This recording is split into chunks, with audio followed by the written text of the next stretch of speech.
समाजात वावरताना समाजाशी नातं जोपासून कसं वावरावं हे आज आपण जाणून घेणार आहोत. आणि हर्ष फाउंडेशनच्या माध्यमातून गेली अनेक वर्ष समाजकार्य समाजासाठी स्वतःला वाहून घेणारे हर्षल शिंदे आज या ठिकाणी उपस्थित आहे. आपण त्यांचं स्वागत करू. नमस्कार. नमस्कार. आज तुम्हाला विशेष सन्मानित केलं गेलं व्यासपीठावर. हा पुरस्कार या समाजाचा सेवा केल्याचा गौरव जो मिळाला केला त्याबद्दल तर ती काय जाणीव म्हणाल तर कार्य करताना कुठलंच आजपर्यंत ज्यावेळी मनामध्ये हर्ष फाउंडेशनची ज्यावेळी मनामध्ये स्थापना झाली त्यावेळी कुठलं पुरस्कार प्राप्त व्हावा किंवा लोकांची प्रशंसा व्हावी नाही, तर आपण समाजाचे देणे लागतो आणि या समाजाचे या राष्ट्राचे आपल्यावरती भरपूर असे ऋण आहेत. तर आपण या देण्या लागतो तर आपण समाजासाठी काहीतरी करावं. मनुष्यजन्म हा फार अमूल्य आहे आणि या अमूल्य अशा या जीवनात आपण समाजहिताचं समाजासाठी राष्ट्रासाठी काहीतरी करावं ही भावना जागृत होऊन हे कार्य सुरू केलं होतं.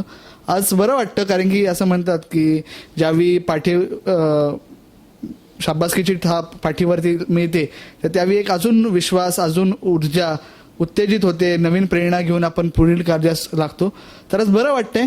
पण कार्य सुरू करताना काही अपेक्षा नव्हती, पण आज हे जी जाणीव होते की मला येथेच नाही थांबायचं, ही तर सुरुवात आहे. अजून बराच प्रवास गाठायचा आहे.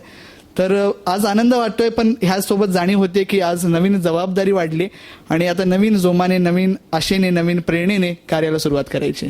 जबरदस्त एक नवीन जबाबदारी वाढलेली आहे.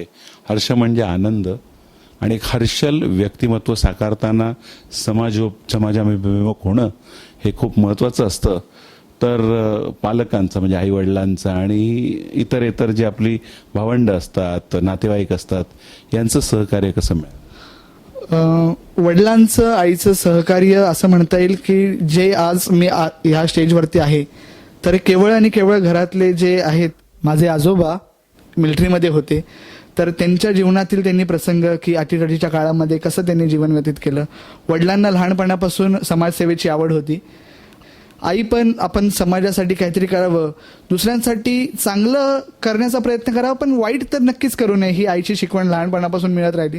ह्या अशा संस्कारामध्ये लहानाचं मोठं झालो आणि वडिलांचे मार्गदर्शन, आईची प्रेमळ शिकवण, भावाचा सपोर्ट, कुठलेही माझं कार्य असेल, अजूनसुद्धा भाऊ लहान आहे पण प्रत्येक कार्यामध्ये दादा की मी काही मदत करू शकतो का, इतर पण नातेवाईक, मामा, काका, आजी, आजोबा सगळ्यांनी प्रत्येक क्षणी प्रत्येक वेळी मुलाचे मार्गदर्शन केले, सहकार्य केले.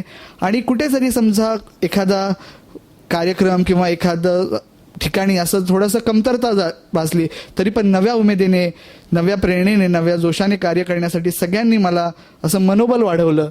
तर ह्या सगळ्यांचे आज आभार आणि ह्या सगळ्यांच्या प्रेरणेमुळेच सर आज मी इथपर्यंत म्हणजे आज ही सुरुवात आहे, पण ही सुरुवात पण त्यांच्यामुळेच फक्त शक्य झाली आहे. सर, ते शेवटी समाजाला स्वतःला वाहून घेत असताना किंवा लोकांच्या समस्या सोडवत असताना, तळागाळातल्या लोकांपर्यंत पोहोचून त्यांच्याशी संवाद साधताना नेमका आनंद काय?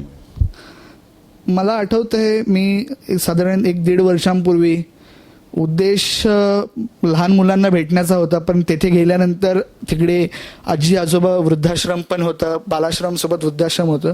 आणि त्यावेळी वाढदिवसाच्या दिवशी ज्यावेळी 2-1.5 वर्षांपूर्वी ज्यावेळी त्यांना भेटलो तर ज्यावेळी त्यांनी आतून आशीर्वाद दिले, आतून त्यांना आनंद झाला. ते म्हटले की आज माझा मुलगा पण कदाचित एवढाच असेल आणि ते आशीर्वाद ज्यावेळी हे मुलांचे असतील, लहान बालकांचे असतील, वृद्धांचे असतील, समाजातील प्रत्येक घटकांचे ज्यावेळी आशीर्वाद मिळतात त्यावेळी आतून समाधान होतं की आणि ह्या गोष्टीची जाणीव होते, खात्री होते की मी जे कार्य करतोय त्यात नक्कीच काही चुकीचं नाही आहे. कारण की त्यांच्या चेहऱ्यावरील हास्य या गोष्टीची जाणीव करून देत असतं की बाळा तुला आमचे लाख लाख आशीर्वाद. आणि त्या आशीर्वादांसोबत पुढच्या कार्यास मी नव्या प्रेरणेने झपाटून उठतो. जन्म असावा देण्यासाठी सरते शेवटी लोकांना या देण्यासंदर्भात काय मार्गदर्शन करा? जसं तुम्ही म्हणालात की आपला हा जन्म देण्यासाठी असतो, तर निसर्गाचा नियम आहे की निसर्ग हा देत राहतो, कधी घेण्याची अपेक्षा करत नसेल, घेण्याची अपेक्षा करतच नाही. मग आपण झाडांचं उदाहरण घेऊ शकतो, हवेचं उदाहरण घेऊ शकतो, जलचं उदाहरण घेऊ शकतो. तर मनुष्य हा पण निसर्गाचाच घटक आहे. तर आपण पण ह्या निसर्गाच्या नियमानुसार देण्याचा प्रयत्न करावा. जितकं आपण देत राहू तितकं आपल्याला आनंद द्विगुणित होऊन रिटर्नमध्ये आपल्याला मिळतो.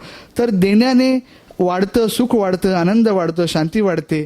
तर मला हीच म्हणजे मी इतरांना नाही सांगू शकत, पण माझे जे तरुण मित्र असतील त्यांना मी ही गोष्ट नक्कीच सांगेन की ह्या काळात 20-22 वर्षाच्या ह्या एजमध्ये आपण म्हणजे इतर मी हे नाही सांगणार की तुम्ही बाकीचं काही करू नका, पण ह्यासोबत आपण समाजाचे घटक आहोत आणि समाजासाठी आपलं काहीतरी देणं लागतं. हे विचार, ही भावना मनामध्ये जागृत होऊन कुठलंही कार्य करा. बघा, तुमचा आनंद तुम्हाला नक्कीच आणि हे लोकांची पण तुमच्यासोबत लोकसुद्धा असतील, तुमचा आनंद असेल आणि तुम्हाला एक वेगळंच सुख प्राप्त होईल.